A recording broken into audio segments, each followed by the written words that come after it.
Heyrðu, ég þakka bara fyrir að fá mig hingað. Ég er mikill talsmaður þess að segja já við tækifærum og læra síðan eftir á hvernig ég framkvæmi það. Og það var það sem gerðist þegar Óli hringdi mig. Ekki hugmyndum, þetta er örugglega fyrsti fyrirlestur sem maður er að halda. En þetta er svona búið að vera saga base parking frá upphafi. Bara við höfum ekki hugmyndum hvað við erum að gera og finnum út í því. Og við erum að læra eiginlega nýjan hlut á hverjum einasta degi. Og base parking var stofnað þarna 2017. En hvað er base parking? Það er sem sagt bílastæðisþjónusta við Keflavíkurflugvöll, þar sem við svona hálfgerð valet parking. Þannig að við tökum við bílnum við flugstöðina, leggjum honum á bílastæðin okkar á Ásbrú og síðan afhendum við bílinn fyrir utan flugstöðina við heimkomunni. Og við í rauninni bjóðum upp á alla þá þjónustu sem að svona viðskiptavinurinn gæti mögulega þurft. Við erum með alþrif á bón, við erum með dekkjaskipti í rúðu og eitthvað, nánast hvað sem er, við fengið alls konar skrýtnar fyrirspurnir. Og hvernig byrjaði base parking? Þetta hérna var svona upphafið á base parking. Þetta var apríl fyrir áður en við byrjum sumarið og þarna er tilkynning frá Isavia mönnum að ráðleggja fólki að skilja bílinn eftir heima. Taka rútuna eða láta skutla sig einfaldlega. Og þarna sá að það var augljós markaður fyrir þessa þjónustu. En þá við byggumst aldrei við í rauninni þeirri eftirspurn sem að raun var vitni. Og byrjunin var svolítið skrautleg. Við vorum ekki með neitt ferli, við vorum með engin kerfi utan þetta. Við vorum bara með þetta í Excel-skjali og tókum við pöntunum í e-maili. Og vorum alltaf að skrifa vitlaus bílnúmer og vitlaus símanúmer og allt í klessu sko. Hlaupandi og tínandi öllu og allt í klessu sko. En eftir svona cirka 2 vikur rekstur vorum við allt í einu konum með 250 bíla á bílaplaninu okkar. Enginn lykill merktur. Þannig að við vorum bara með stóran kassa, fullan af lyklum.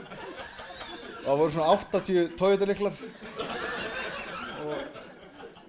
Og 20 af Toyotanum voru að lenda á morgun. Og þannig að við eyddum bara næstu 2-3 dögum í það blikk öllum lyklunum. Sem að gekk ekkert óskaplega vel.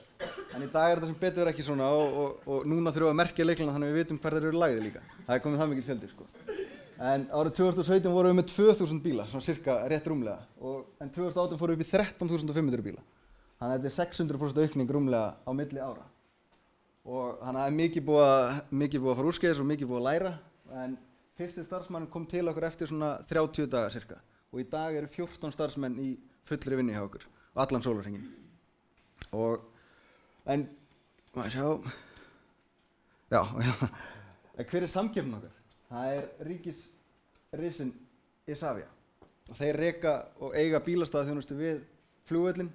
Þar sem að viðskiptavinir eiga til að borga ágætis uppað fyrir það að versla við bílastæðalið.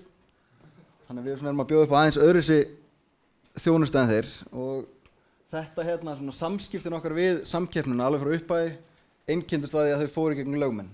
Gegnum einhvers konar ráðgjafa. Það var ekkert hægt að hafa neinn samskipti þannig. Þannig að samskiptin eru búin að kosta okkur alveg gríðarlega peninga þetta litla frumkvöðlafyrirtæki. En ég efast að ríkisrisinn finni mikið fyrir því. Það sem við erum að borga fyrir það. Það er búið að kæra okkur örugglega 8 sinnum til Neytendastofu fyrir ýmis brot, jafn vitlaus brot og það að segja við megum ekki vera við flugstöðina í auglýsingum. Jafnvel þótt við tökum við bílunum við flugstöðina og því var náttúrulega svarað sem kostaði pening og þá var það fellt niður og svoleiðis.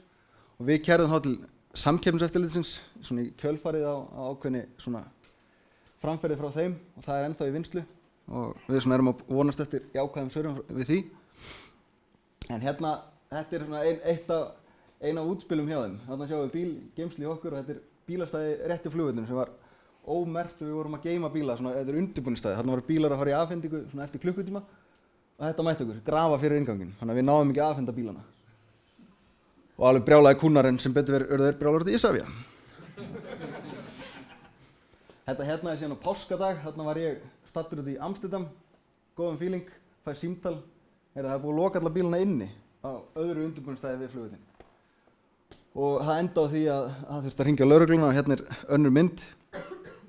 Og eins og sjáu, þetta er svona frekar harðar svona aðgerðir en það svona fór eins og það fór og vonandi er þetta aðlagast. En það er í rauninni búin að vera ótrúlegar áskoranir við það að vera með þetta litla frumkvöðlafyrirtæki yfir í þetta batteri sem er orðið í dag og þetta er orðið mjög stöðugt og margir sem treysta á þetta. En það er svona sem að koma okkur í rauninni mest og óvart í þessu öllu voru svona samskiptin við samkeppnina og sem náttúrulega Isavia og það kom okkur óvart og við höfum alltaf reynt að svona halda þessum samskiptum í góðu og viljað gera þetta í samstarfi og við vonumst náttúrulega ennþá til að það gerist. En það sem hefur svona reynt líka mjög mikið á að halda þessu þjónustustigi, að það sé ekki einhver kunni brjálaður að bíða í hálftíma sko. Og það svona það sem við höfum verið að leggja mesta áherslu á í dag.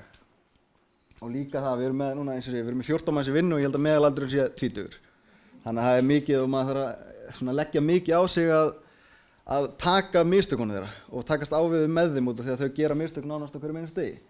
Þannig að það bara partur af að vera ungur og svoleiðis.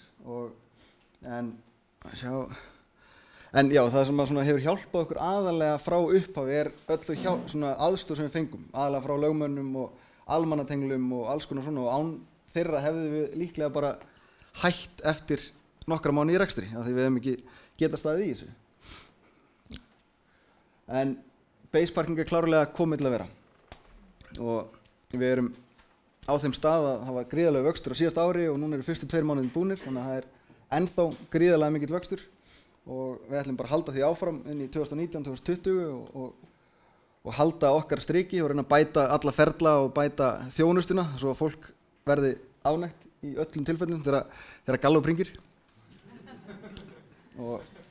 En annars bara vildi ég þakka fyrir að fá mig hingað og hlusta á mig og ég treysti á að þóttum að þekki nú marga hérna í hópnum sem hafa nýtt sér þjónustuna þá treysti maður nú á að allir komi hérna. Þannig að takk fyrir mig.